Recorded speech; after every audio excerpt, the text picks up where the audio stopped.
paso a dar paso a la conferencia, si les parece, de Julio César Martínez Pérez. Y a modo de presentación, he de decir que yo tuve el placer de conocerle en el evento, el muy recordado evento todavía de Uruguay 2025 en Punta del Este, que parece mentira que ya casi va a ser un año desde que ocurrió. Eh, Julio es nacido en Uruguay en 1960, es un abogado especializado en Derecho Aeronáutico y Derecho de la Salud.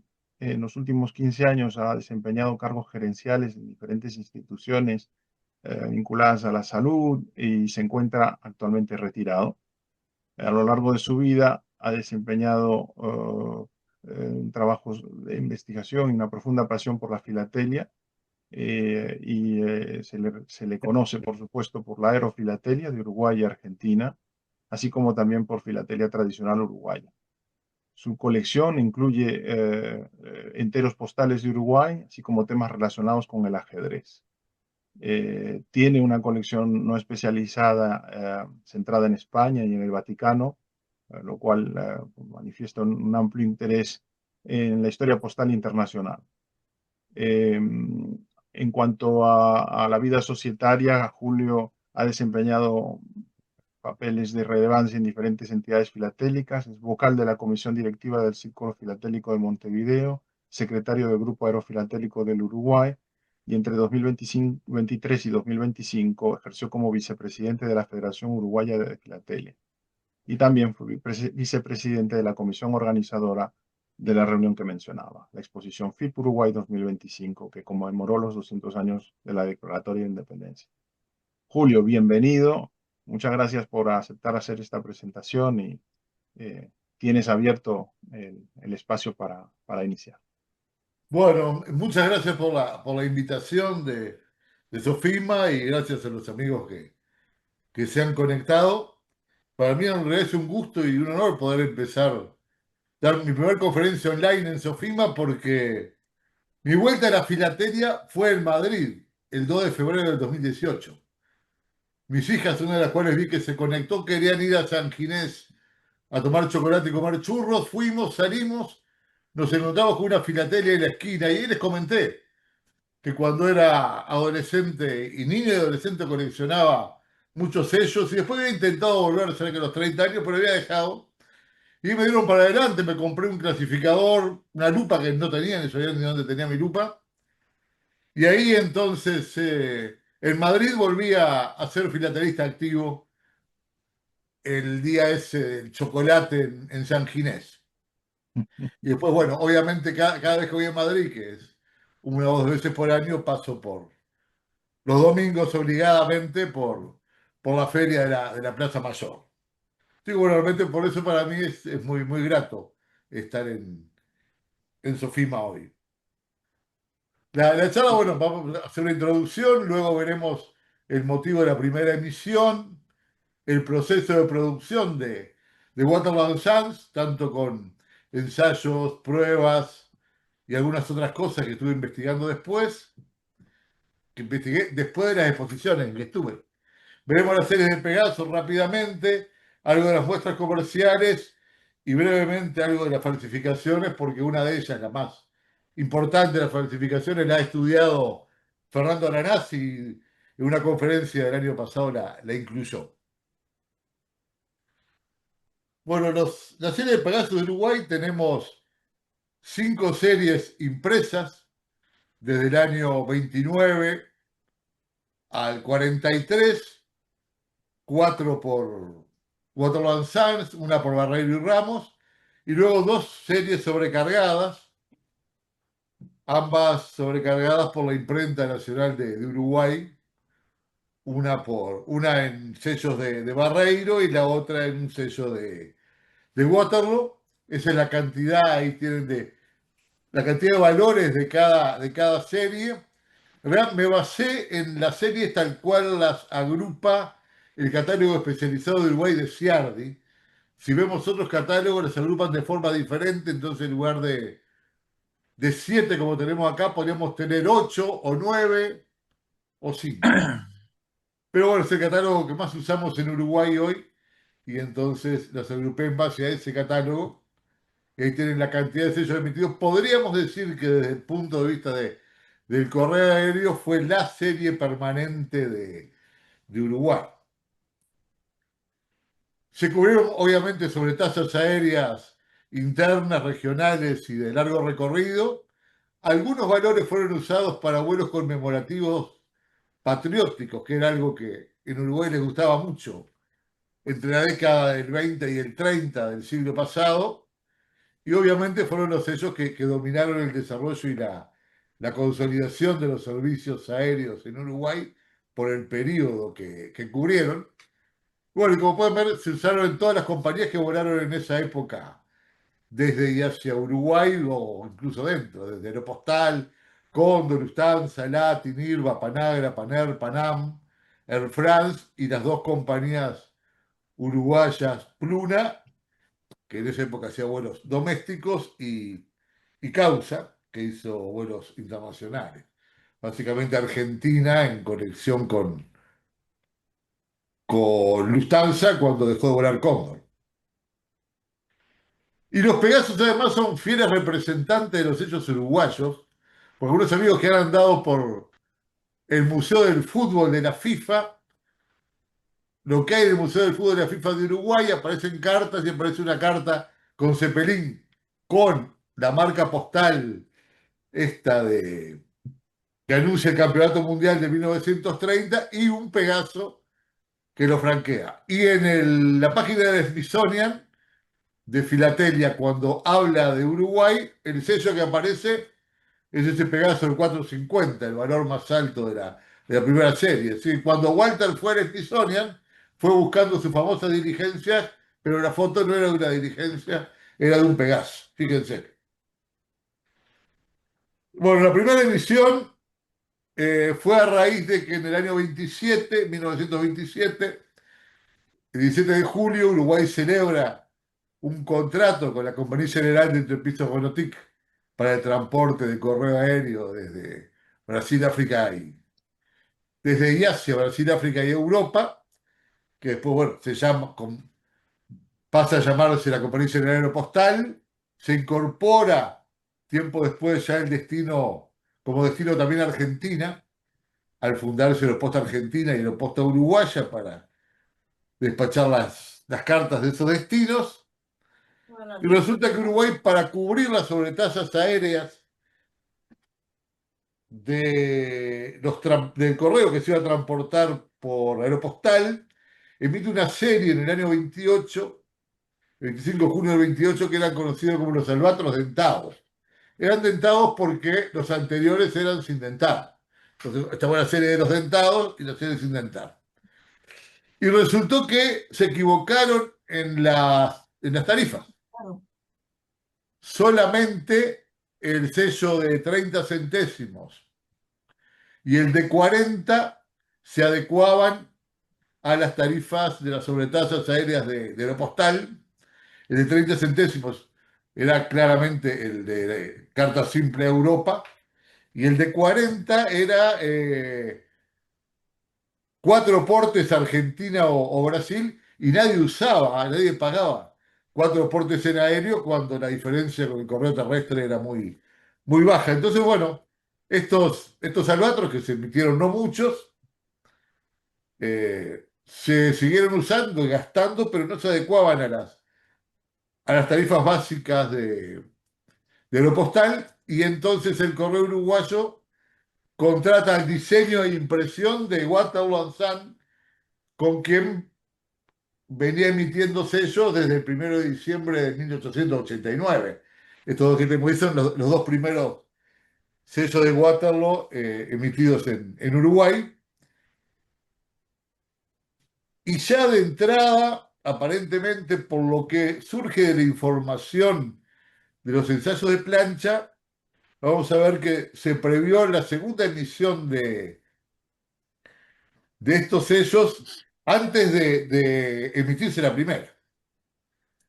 Entonces, bueno, el correo encarga esto a Waterloo, que hace el proceso de producción estándar, con todos los problemas que han habido con el material de archivo Waterloo, que gran parte desapareció en algún incendio, en una fecha que Rosenauer nunca determina, que dice que fue antes o después de la Segunda Guerra, y que muchas de las pruebas desaparecieron. Hermann Kerr dice que a pesar de eso que decía Lowe, decía en un viejo artículo, mucho material de los Pegasos sobrevivió de archivo. Y bueno, y a mí me llegó una fotocopia de la colección de pruebas y ensayos que tenía Kerr de estos Pegasos, muchos de los cuales ahora están en mi colección. Entonces, bueno, comienza Waterloo el proceso de diseño. Tenemos estas primeras pruebas de artista dibujadas a mano. Estas son únicas conocidas aparentemente porque nadie ha hasta ahora dicho que existen otras. Tenemos estas dos en blanco y negro y como siempre, como pasaba con la mayoría de las pruebas de Waterloo, no se sabe quién es el artista. Waterloo solo ponía su sello seco en relieve en el cartón que se utiliza para montar estas pruebas. Y está esta otra de color violeta, que esta prueba a mano sí está reportada en el catálogo de Sanabria de la década del 50. Las otras dos no las encontré reportadas.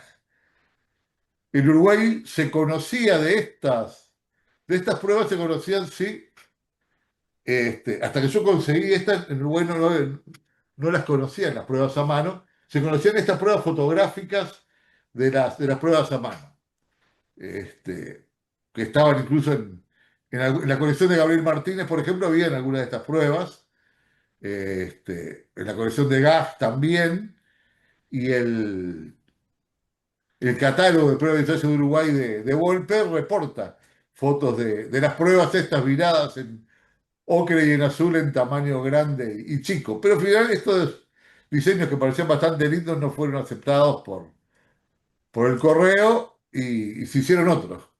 Pero han sido célebres también, porque el otro día Carlos Hernández me regaló esta postal que se transportó en el 71 en un cohete llamado Pegaso en el desierto de Mojave, en un vuelo que hizo en un vuelo de esos de cohete con transporte de objetos postales que hizo la Federación Aerofilatélica de las Américas, y tiene puesta como viñeta, ya que el cohete se llamaba Pegaso, una viñeta que reproduce una de las pruebas fotográficas que vimos de Pegaso. Esta pieza la tengo hace 15 días más o menos, me llegó justo para poner para podérsela compartir a ustedes hoy. Y bueno, luego tenemos los ensayos de plancha de Waterloo, que afortunadamente he logrado conseguir unos cuantos. Tengo piezas de uno, bloques de cuatro, bloques de seis y unas cuantas piezas de 10, todas de borde inferior de hoja, que esos tienen muy buena información, porque ahora vamos a ver, y ustedes seguramente que conocen el ensayo de Waterloo saben qué información hay por ahí.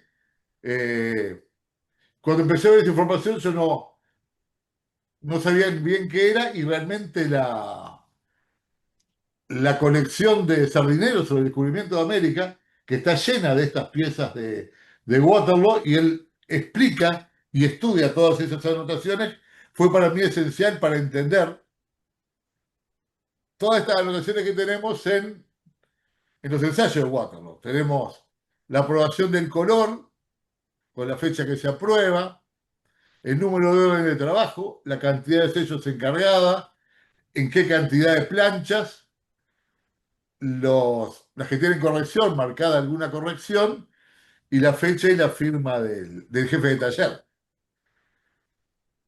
Una información bastante interesante incluso para ver que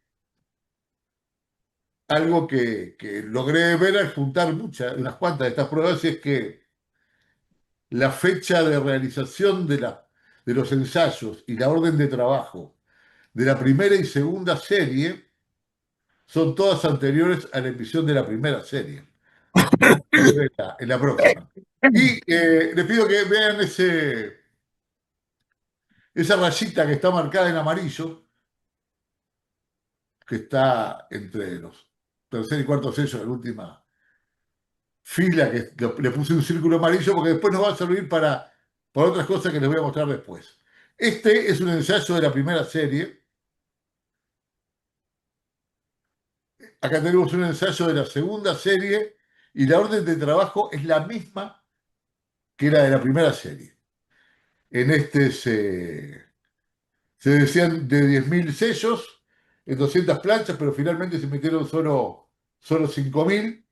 Y ese detallecito que les estoy mostrando marcado en amarillo también aparece. Este es un ensayo de la segunda serie, del segundo valor más alto, cuya fecha también es anterior a la emisión de la primera serie. Y acá tenemos un ensayo de la tercera serie, que también se realiza antes de la emisión de la primera serie, pero en una orden de trabajo posterior. Este es un ensayo de los primeros valores bajos que serán emitidos después con las mismas características de la marca de lo que hay que corregir y todos los datos que surgen con la aprobación del jefe de taller, etcétera. Y luego, bueno, luego tenemos estas que la tradición oral dice que son las muestras que Waterloo envió al correo en cada una de estas emisiones previo a la emisión. Le digo, dice la tradición oral porque lo dice Kers en su artículo, lo decía Gabriel Martínez en su colección. Podemos decir que son muestras, ¿sí? Son en el mismo papel sin filigrana, sin goma, perforados para demonetizar, pero no hay ningún documento que pueda asegurar que estas son las pruebas que mandaron al correo. Pueden ser las mismas, pueden ser iguales, no sabemos. Y como un detalle interesante, el primer valor de la segunda serie, nadie conoce ni ha visto una muestra, no pruebas, una muestra.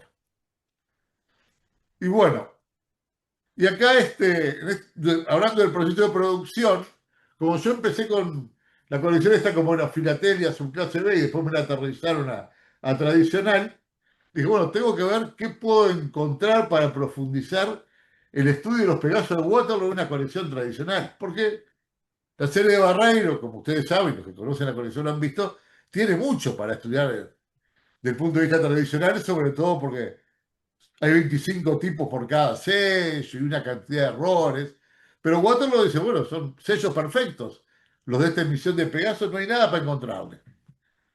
Medí cientos y cientos de sellos con el odontómetro, no encontré un error en el dentado, todos 12,5. Era la época que Waterloo había mejorado los dentados, ya no tenía los problemas del siglo XIX.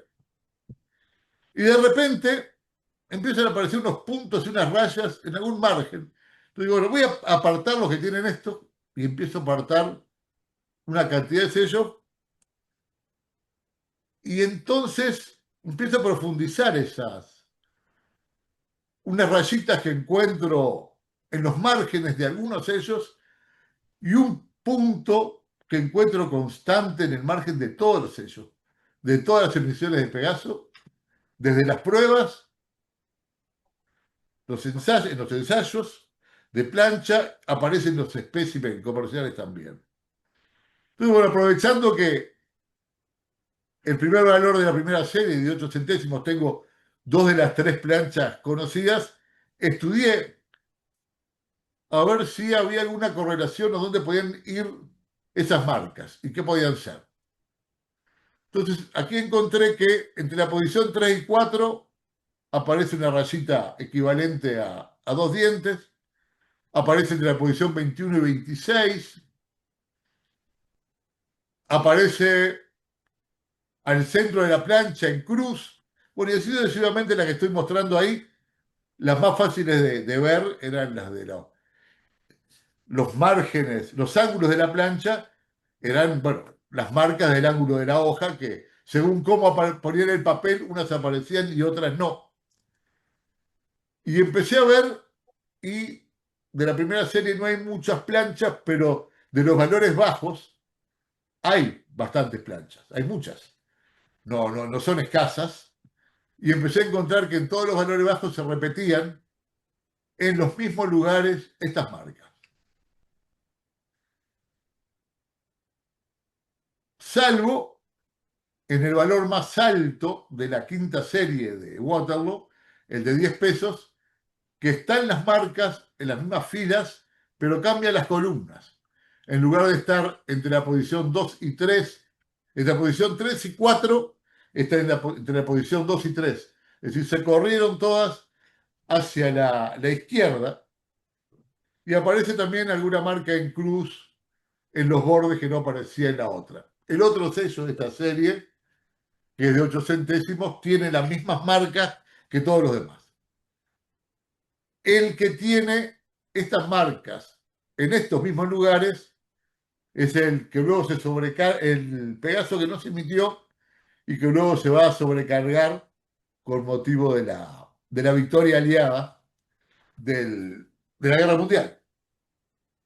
Y en el último viaje que estuve en Madrid, pasé por una filatelia ahí en Plaza Mayor y le digo, ¿usted tiene alguna plancha entera de sellos de Waterloo? Porque quiero verificar si esto es una técnica habitual.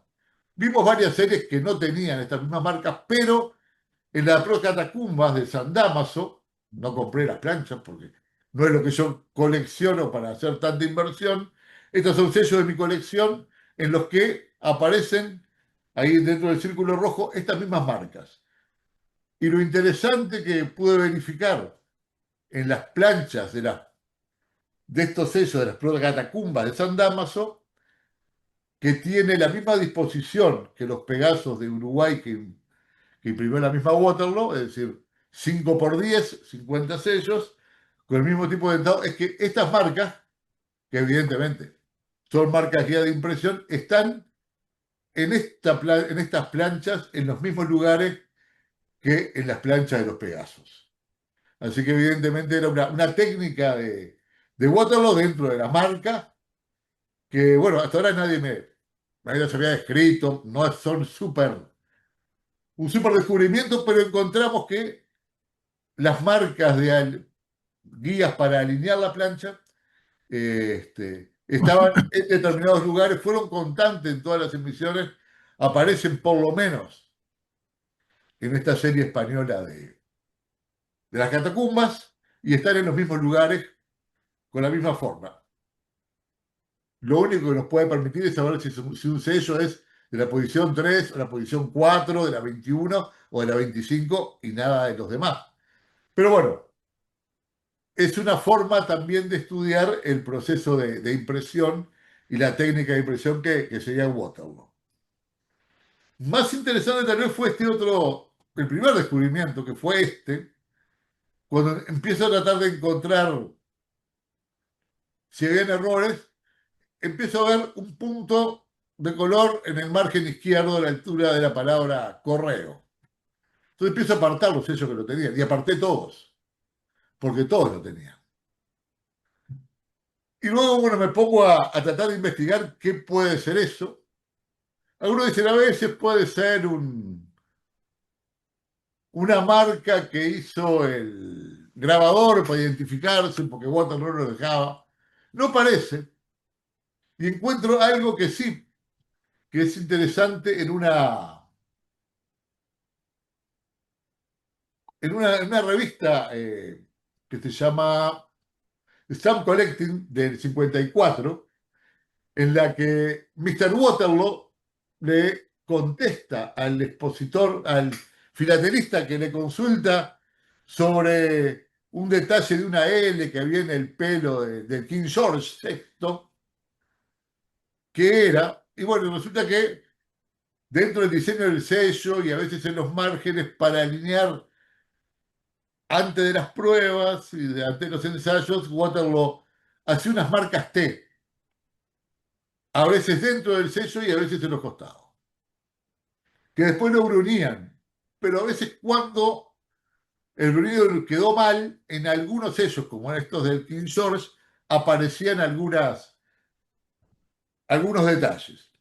Entonces yo me inclino a pensar que esto fue algún detalle de alineación, porque están todas en el mismo lugar y lo increíble es que en los ensayos que vimos está ese punto y no fue marcado nunca por el jefe de taller. Y luego vemos que en los valores de 40 centésimos, el mismo punto está en el margen izquierdo y en el margen derecho. Simétrico en los dos márgenes, solo en el valor de 40 centésimos. Lo cual podría estar avalando la teoría que sea una marca T que no desapareció con el brunido. Pero es constante en todos los sellos de Waterloo, incluso está en los ensayos, está en los sellos emitidos, en todas las series de Waterloo, y está en las muestras y está en los especímenes comerciales que después Waterloo imprimió. Así que digamos que acá encontramos estos dos hallazgos en el proceso de producción que podrían estar significando marcas que utilizaba Waterloo para alinear la plancha o para alinear el diseño, unas que quedaron claramente, que son las que están en los márgenes de los sellos, las rayitas, y los puntos que, según el color del sello, se ve más claro o menos claro, pero constante en todos. Así que bueno, esta es una investigación nueva que no estuvo las veces que expuse la colección. Así que ahora se lo voy a dar a Walter para que la lleve a Dubái a ver cómo le va. Y bueno, si entramos a las series de Pegasos, tenemos que la primera serie se emitió el 20 de agosto del 29, excepto dos valores, el de 24 y el de 60 centésimos que se emiten después, todos en papel grueso y sin filigrana, todos dentados 12,15, los dentados parejos, no encontré ni un error de dentado.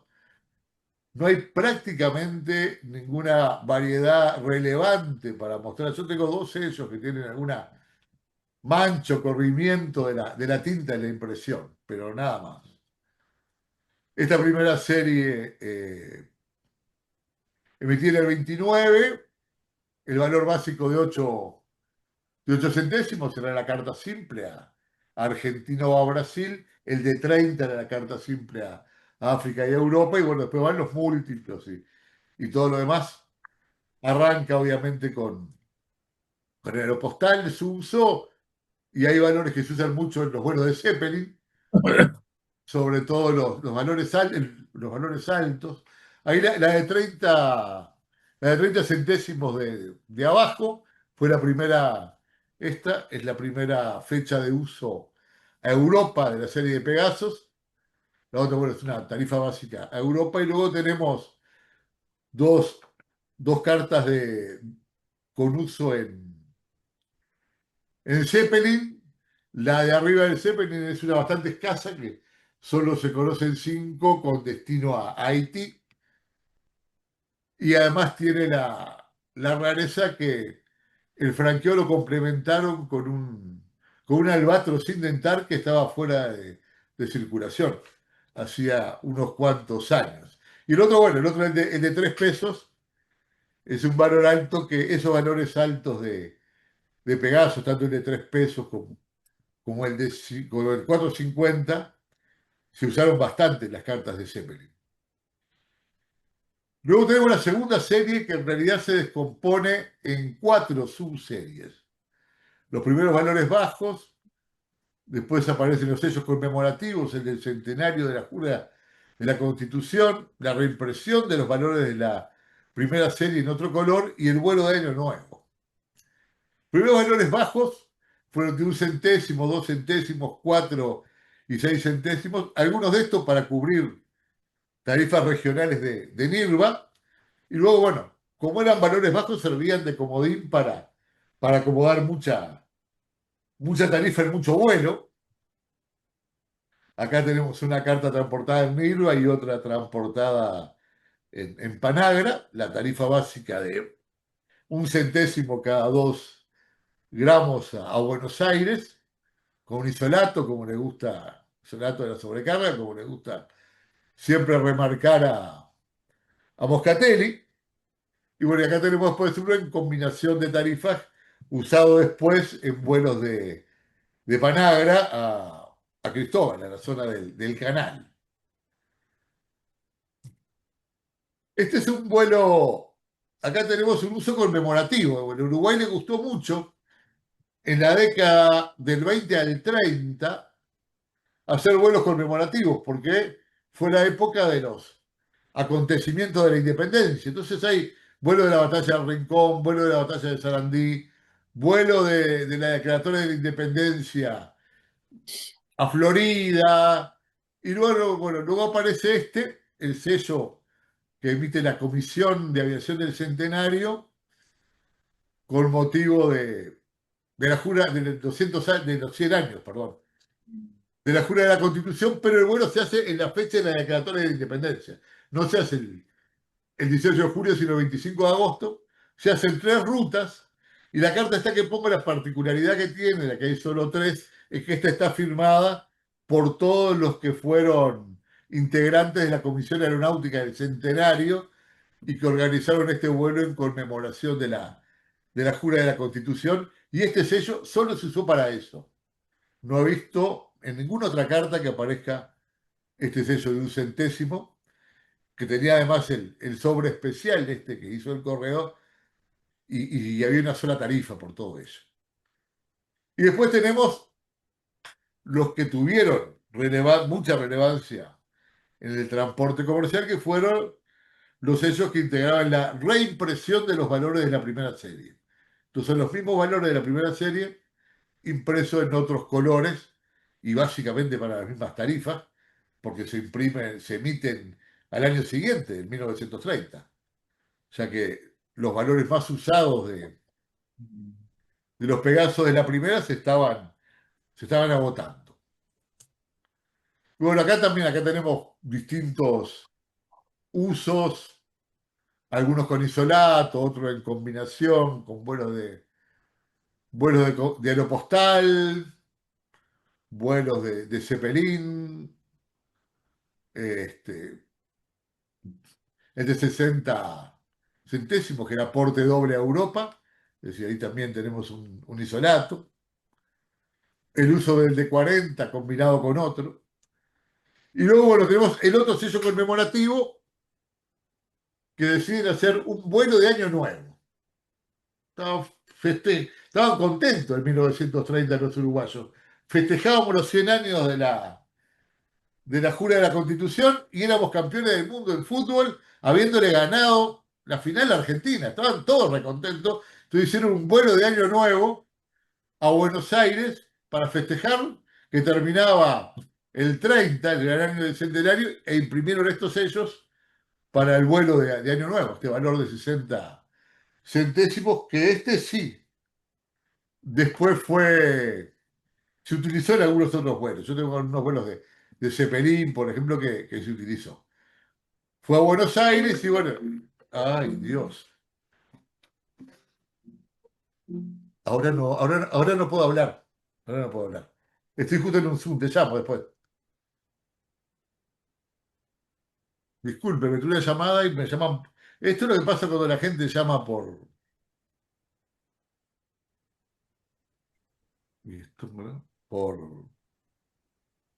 por WhatsApp, se mete en la computadora. Ya lo Por reconozco ahorrar, con el vídeo, no hay problema. estamos llegando.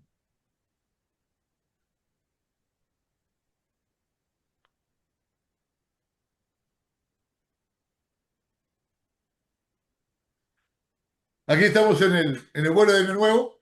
La carta que mostré es una a Rosario, vía Buenos Aires, que supuestamente era el único día que se utilizaba este sello. El sobre es muy parecido al del vuelo del Centenario, la hizo con la Comisión de Aeronáutica y tenía un valor de 30 centésimos. Luego vino la tercera serie, son los segundos valores bajos. Acá se reimprimen 1 centésimo, 2 centésimos, 4 y 6 centésimos en el año 32, en diciembre del 32, también grabados, también en papel sin filigrana y con dentado 12,5 y con 0 de error en los dentados.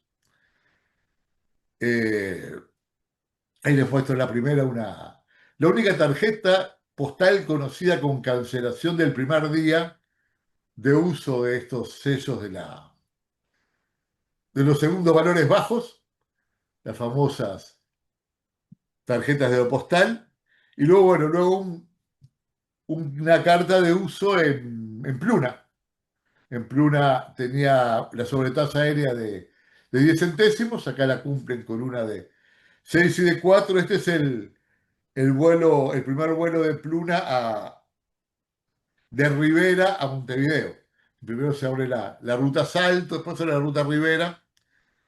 Como siempre se hacían estas marcas especiales que tienen marcada la ruta, era Montevideo, Tacuarembó, Rivera. En el año 36, este es de diciembre, es decir, un mes después de que se funda Pluna, que tiene su fundación y primer vuelo el 20 de noviembre, tenemos esta. Y después viene la cuarta serie. La cuarta serie es la famosa serie de Barreiro y Ramos. El correo uruguayo decide dejar de imprimir en Waterloo y contrata a esta firma uruguaya que hizo todos estos valores, que está lleno de errores. La impresión era bastante deficiente y bueno, esto llevó a muchos estudios sobre estos sellos y ahí, bueno, uno se sube a hombros de gigantes. Yo agarré el camino empezado en el estudio, por suerte. Roberto Fontaina, del que logré heredar un par de clasificadores con algún estudio, había ido describiendo y escribiendo los errores que habían en estos Pegasos y todos los sellos que él encontraba que coincidían en el error. Pero nunca logró que el correo le mostrara las planchas. Entonces nunca logró hacer ninguna reconstrucción. Él suponía que habían tipos, pero no lo pudo hacer. Gabriel Martínez logra las primeras reconstrucciones. Gabriel reconstruye estos sellos, son 50 sellos con dos bloques de 25. Gabriel reconstruye 4 valores completamente y 2 o 3 valores por la mitad. Esta es la primera vez que yo expongo mi colección en Montevideo. Eh, Logré reconstruir parcialmente la serie el valor de 15 centésimos, pero no, mucho, no pude avanzar más de eso en esa exposición. En este valor logré, sí, en una cosa que tuve mucha suerte, conseguir la única plancha de los Pegasos de Barreiro completa que está fuera del correo uruguayo. Y entonces ahí pude estudiar, obviamente, los 25 tipos con 4 subtipos de esta emisión. Y obviamente, a ver, cuando dije que estudié tipos y subtipos, es porque corroboré que las características del tipo y del subtipo están por lo menos en 3 ellos más. No por el mero hecho que lo encontré en la plancha lo calificaba así. Y también una cosa interesante es que este valor tuvo 2 tiradas. La plancha es de la segunda tirada en vermellón y hay una tirada en rojo-naranja en el que lo marco ahí abajo, no, lamentablemente no se ve bien, el cuadro la representa en la posición 49, hubo un retoque, había un problema en la O y la S, que eran más grandes de Ramos, de Barreiro y Ramos, que se corrige en la segunda tirada. Otra de las cosas de Barreiro. Y además, obviamente que aparte de los tipos, está lleno de variedades accidentales por todos lados, las planchas se ensuciaban, se rompían. La primera vez que la expongo, logro completar los 25 tipos de valor de 212. Gabriel Martínez se vino a hacer el trabajo y le faltaban 6 posiciones. Finalmente tuve suerte de conseguir y de tener algunos cuadros que entraban en las posiciones que a Gabriel le faltaban. Así que ya en el 23 pude reconstruir la plancha, los 25 tipos.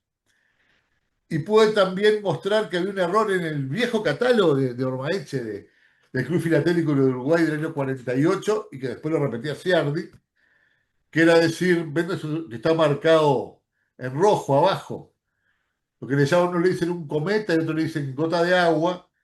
Los catálogos decían que estaban en las posiciones 24 y 49, y en realidad, cuando lo logro reconstruir, verifico que está solo en la posición 24, porque en la 49, que tengo este y varios bloques de borde de hojamas, no aparece el famoso cometa. Es decir, que el cometa está solo en la posición 24, pero no en la 49. Y luego, cuando accedo a algo, lo puedo verificar. Porque en las FIAs de Montevideo, ¿qué logramos? A mí me parece que una de esas manos son las de Walter, que está con las planchas ahí. Logramos que el correo sacara de su acervo después de 50 años por lo menos sin mostrarlo, o 80, todas las planchas de los Pegasos de Barreiro que las tenía completas, no como otras que las desarmaron. Habían unos valores de Artigas que cuando visitó Roosevelt en Uruguay le arrancaron un sello del borde de hoja a todas las planchas y a todas le falta uno. Los Pegasos se ve que a Roosevelt no le interesaron y quedaron intactos.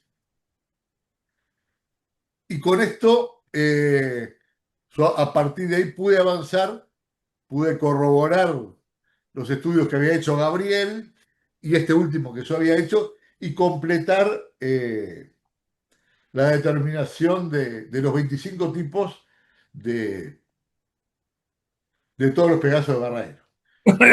Y de hecho, en mi colección tengo prácticamente todo, ya la reconstrucción es hecha. Me falta de los dos valores más altos, el de 3 pesos y el de 5 pesos, me falta solo un sello, que tengo las fotos del correo y no he podido verificar suficientes sellos coincidentes como para decir que el tipo está determinado. Afortunadamente, como yo era el gerente general del auspiciante de la exposición, usé los fotógrafos profesionales que teníamos y les pedí que me sacaran buenas fotos de muy buena resolución con las que pude corroborar los estudios que había hecho Gabriel, terminar los míos y así, bueno, decimos, ya tenemos prácticamente determinados los 25 tipos con unos cuantos subtipos. Ah, y lo otro bueno para atrás que no les comenté es que otro estudio que interesante que utilicé fue el de Jorge Eva, que había estudiado los defectos de las alas de este valor de Pegaso. Ala blanca, la cortaba por acá, por allá. Y yo luego, bueno, expandí el estudio original de Everberg a este solo Pegaso, a todos los demás Pegasos de Barreiro, y generalmente siempre en todas las planchas hay algunos defectos de ala en las alas que nos permiten determinar los tipos. No me voy a extender en mostrar las demás reconstrucciones que hice porque son parecidas a las anteriores, solo que logré terminarlas todas. Acá tenemos algunos usos, como les gusta a Moscatelli de vuelta, tenemos algunos tres isolatos de la tarifa correcta, servicios de Air France a España, sobre tasa aérea y el porte terrestre en 57 céntimos. Como España era la Unión Postal de las Américas y España, la tarifa era más barata que a Bélgica, por ejemplo, que era UPU, y era de 62 céntimos. Luego las de Cóndor, que hasta que se unifican las tarifas de Cóndor Lufthansa con Aeropostal eran más caras que las tarifas de los franceses. Y bueno, y luego un uso de un bloque de tres de un peso. Y esta carta, no resisto ponerla porque esta carta cuando estábamos en Punta del Este, viene Pablo Reim y el maestro Moscatelli, que está ahí y me dice, ¿cuál es la mejor carta de tu colección? Digo, me parece que es esta de 5 pesos. Y ahí pasaba también que había sido jurado, Andy Schilder, y opinó lo mismo. Es decir, es casi una tarifa correcta con algún pequeño desvío usando un valor alto de 5 pesos en una carta que no es filatélica y no tiene un 50 o 60% de sobreporte. Así que con todas esas, con toda esa ciencia que me la avalaba como la mejor carta de la colección, digo, bueno, es la que voy a poner. No puedo no mostrarla. Y luego vino, después del experimento con Barreiro y Ramos, que es buenísimo para los filatelistas, porque tenemos para sacarle mucho jugo. Eran un desastre. En la impresión viene la quinta serie de Waterloo and Sun, el de 8 centésimos era para vuelos de Causa a Argentina.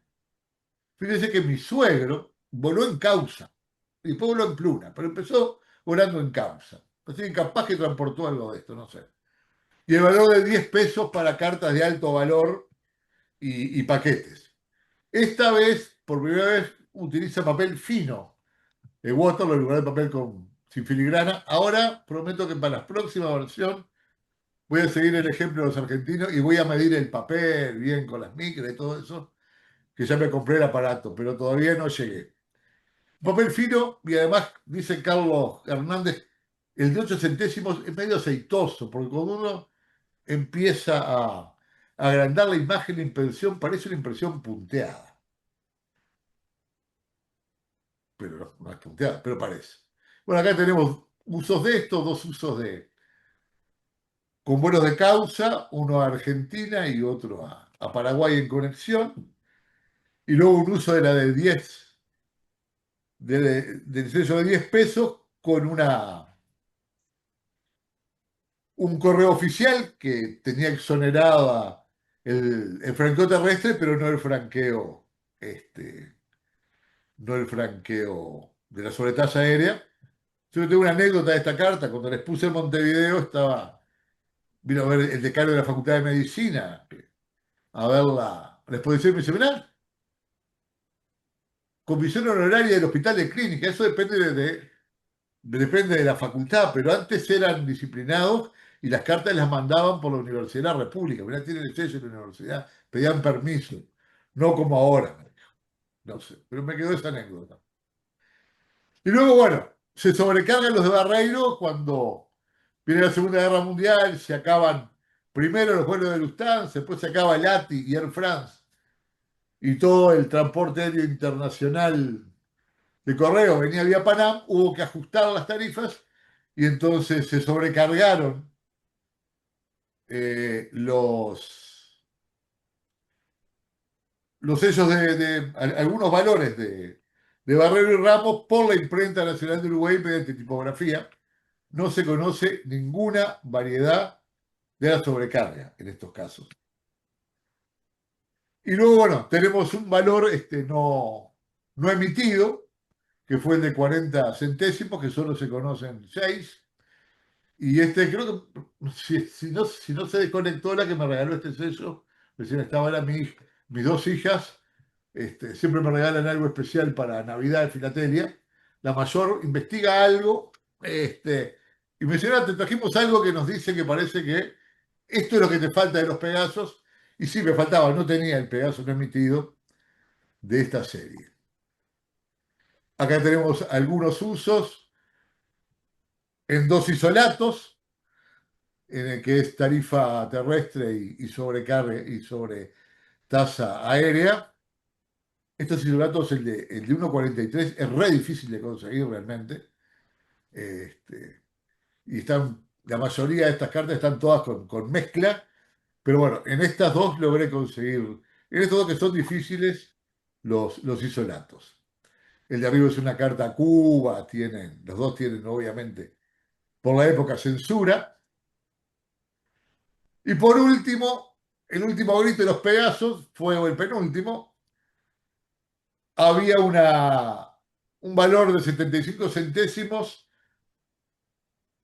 que cuando se emite la quinta serie imprime Waterloo, que tiene las marcas que yo les decía de guía de impresión en los mismos lugares que el valor de 10 pesos y con el mismo tipo de papel.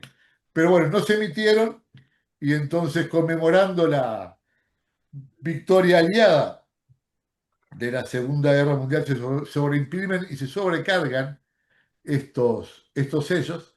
Arriba tengo de los archivos de Waterloo, una muestra numerada. Es increíble cómo es la metamorfosis.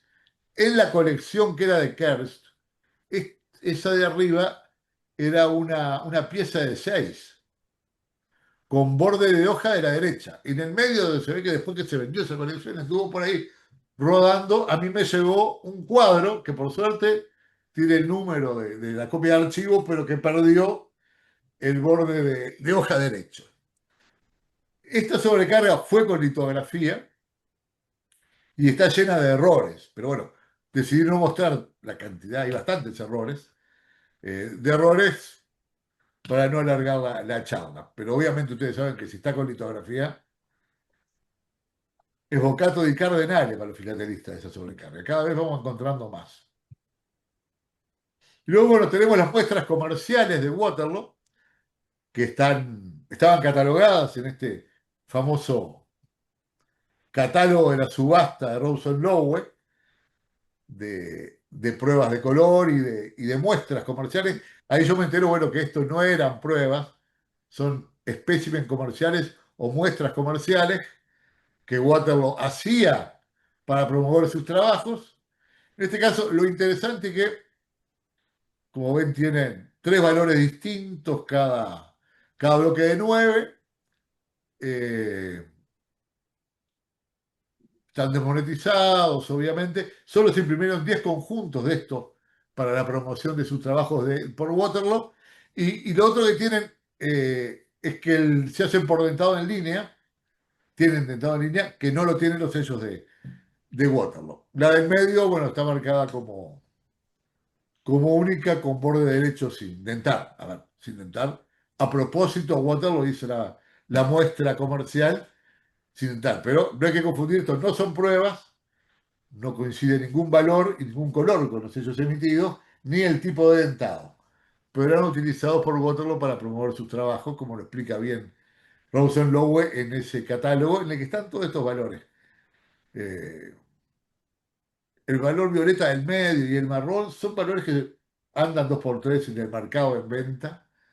El rojo y el celeste de arriba, que se ve como azul oscuro, son bastante difíciles de conseguir. Bueno, por último, quiero pasar por las falsificaciones. La primera es esta, se hablan de 2 tipos de falsos. Los falsos tipo Waterloo y los falsos tipo Barreiro o falsos españoles. El tipo Waterloo, que es este, arriba tengo el cuadro bien con el color, es una falsificación burda porque está cortado en línea. Si era un falso muy burdo. Y yo un día, todo lo que encuentro sobre Pegaso, compro. Y encuentro por internet una revista que decía Pegaso y tenía estos sellos en la tapa, así que la compré y me llegó. No era una revista, era un libro. Un libro editado por Mobiloil. El logo de Mobiloil es un Pegaso. E hizo un libro sobre los Pegasos de todo tipo. Se arrancó de la mitología en adelante. Pero se ve que, desde el punto de vista filatélico, lo que más le gustó fueron los Pegasos de Uruguay. Y dentro del libro, incluyen una hoja que es esta hoja que yo pongo ahí, con el color de sello que está arriba. No me salió bien la foto porque no entraba en el escáner. Tiene una disposición distinta a las planchas de Barreiro. Tiene 54 sellos, no tiene 50. A las planchas, perdón, de Waterloo. Tiene 9 filas y 6 sellos. Y en realidad yo llegué a la conclusión de que esto que se decía que era una falsificación, en realidad no es una falsificación. Era una hoja del libro, que algunos se ve que las han vendido por separado, porque no se hizo con ánimo de falsificar.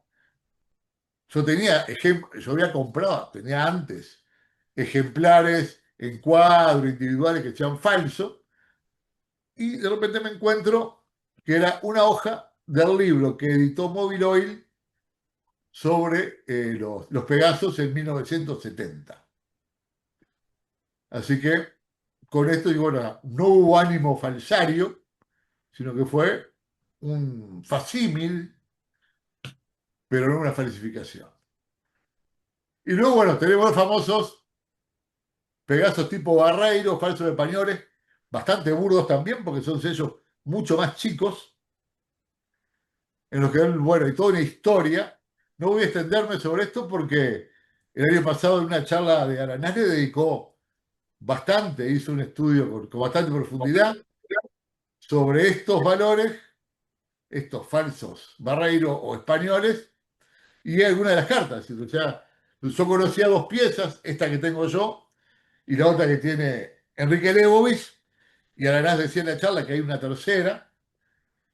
Y esto apareció en España en 1943 y hubo hasta el lío diplomático y hubo denuncias penales. Y bueno, todo eso si ustedes quieren profundizar sobre eso, pueden ver la charla de Aranaz acá mismo en Sofima.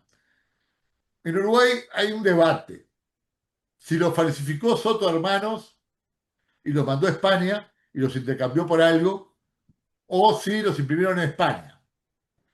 Searle dice que fue Soto Hermanos, otros filatelistas de Uruguay dicen que no fue Soto Hermanos. No tenemos forma de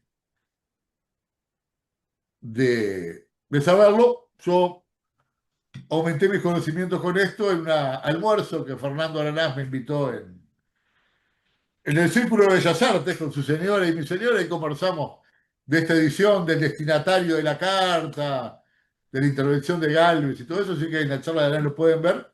Lo que sí es que esta carta, en algún lugar, con los sellos estos, tiene matasellos falsos, el de Uruguay es falso, el de Estados Unidos es falso, el de Portugal es falso, pero los matasellos españoles son ciertos, y de Sevilla a Barcelona esta carta falsa circuló, así que yo la tengo también como una de las piezas más interesantes de mi colección. Bueno, acá les dejo la bibliografía que he utilizado para el estudio de los Pegasos, la principal, digamos, y bueno, nada más, muchas gracias por tener la oportunidad de exponer conocimientos fermentales, porque esto sigue, ¿vale? A medida que uno va avanzando, va encontrando más cosas. Y estos días, mientras preparaba la charla, me olvidé que tengo algunas cosas más pendientes para estudiar, como por ejemplo, cómo logró Barreiro y Ramos el milagro de imprimir sellos grabados en calcografía y tener 25 tipos diferentes. Porque generalmente pasa en litografía. Nos inclinábamos a que era litografía. Los catálogos decían que eran grabados, y cuando uno los toca están en relieve. No son planos como una litografía. Y ahí estuve hablando el otro día con algún viejo imprentero que no trabajó en esos sellos, porque ya no está, obviamente, de algunas formas de los errores que podía haber cometido Barreiro en hacer una forma tan atípica de transferencia de la matriz hacia el cilindro y terminar teniendo tipos de litografía. Pero bueno, sigue siendo una materia pendiente para estudiar. Así que bueno, muchas gracias por estar y por escuchar.